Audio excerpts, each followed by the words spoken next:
Thank you for the opportunity today to share Glasgow's circular story. As convener for sustainability in Glasgow City Council, my focus is on the climate impacts of the work that we do.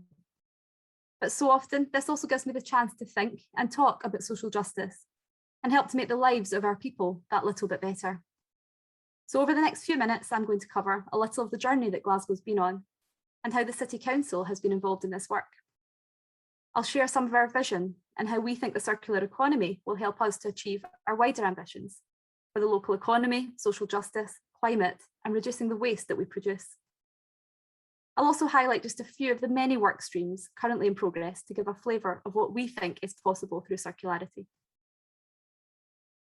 Here in Glasgow, we agreed to develop a circular economy route map with the target of being a circular city by 2045.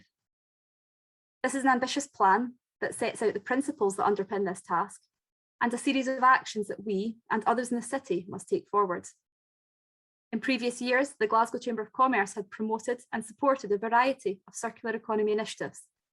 So drawing together these strands of work and creating an overarching vision felt like the obvious next step. I see this route map as the sister document to our climate plan, and it also overlaps with our waste management strategy. We have firmly positioned the circular economy as a large part of the solution to these wider challenges that cities face. And we've also been very open about the limitations of a city council. We know what our city needs, but we also acknowledge that we can't get there alone, and this route map will need the input of many organisations and businesses, as well as educational establishments, to get us over the line. And I'm very proud that this work is getting international attention. We are fortunate to be working with C40 cities, for example, on their Thriving Cities initiative. This will deliver a city donut profile that baselines and quantifies the social foundation and the ecological ceiling for Glasgow. This is an incredible opportunity for us to work with C40, the Ellen MacArthur Foundation, and the Donut Economics Action Lab to deliver on a specific and high-profile action from our route map. It will concentrate on the issue of consumption-based emissions and will entail a wide-reaching stakeholder engagement process to deliver an action pathway for Glasgow. And closer to home, we're engaging directly with businesses in Glasgow through the voluntary Sustainable Glasgow Charter. The defined proposals within the Charter ensures it represents a robust and measurable commitment from signatories to reduce their carbon impact and to develop business practices in a more sustainable manner. This will build on our existing links with businesses in the city and enables them to be part of the solution. So I wanted to offer just a few overarching themes today that run through all of the work that we're taking forward. As a large organisation, Glasgow City Council has opportunities to create demand for circular activity through our own procurement practices. We can use our considerable spending power to influence the types of products and services that are accessed by our organisation and raise the profile of sustainability amongst our external partners. This task will require training for our procurement teams in order to make it normal practice across the organisation. And we're also participating in a 12-month procurement project with the Ellen MacArthur Foundation City Network.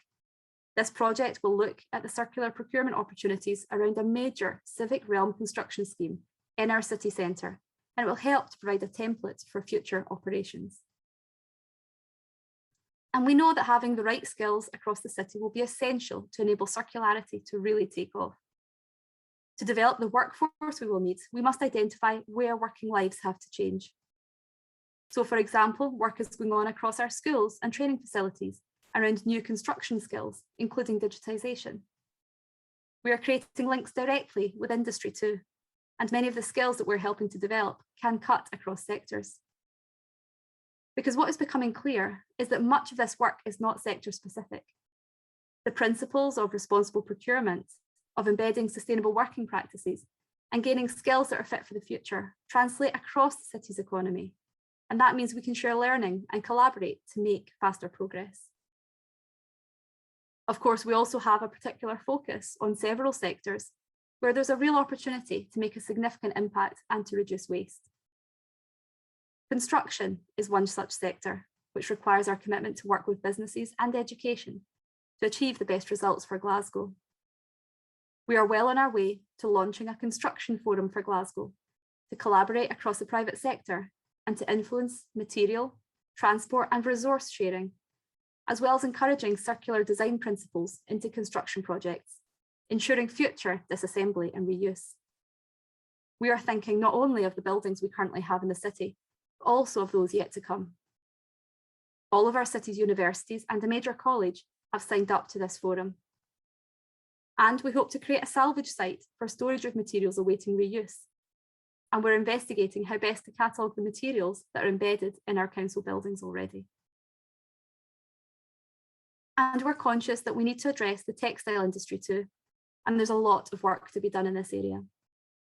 A citywide textiles forum is currently in development, and this forum will comprise support from Zero Waste Scotland, the University of Glasgow, the Chamber of Commerce, the Ellen MacArthur Foundation, and various other external stakeholders. The intention is to further develop local action in the city ahead of the landfill ban on textiles due to commence in 2025. From the initial workshops, it is clear that there's a gap in the interaction with the retail sector. So that's a priority that we need to understand better through this workstream.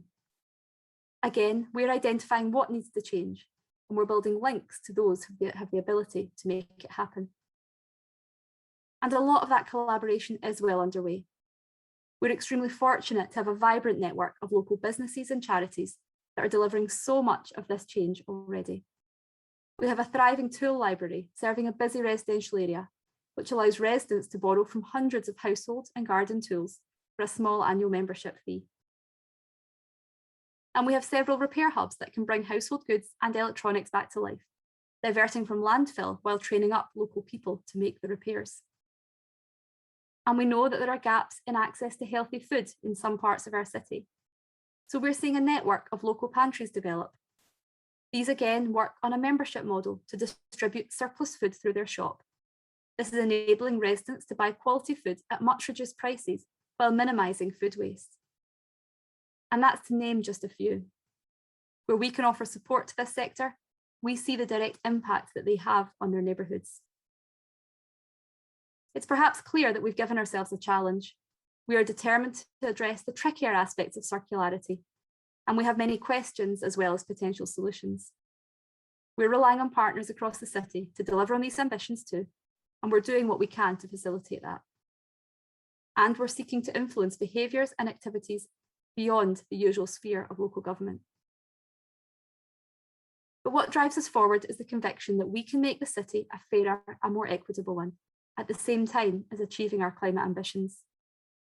If we support small businesses and third sector organisations that promote reuse, repair and sharing solutions, we're reducing inequalities.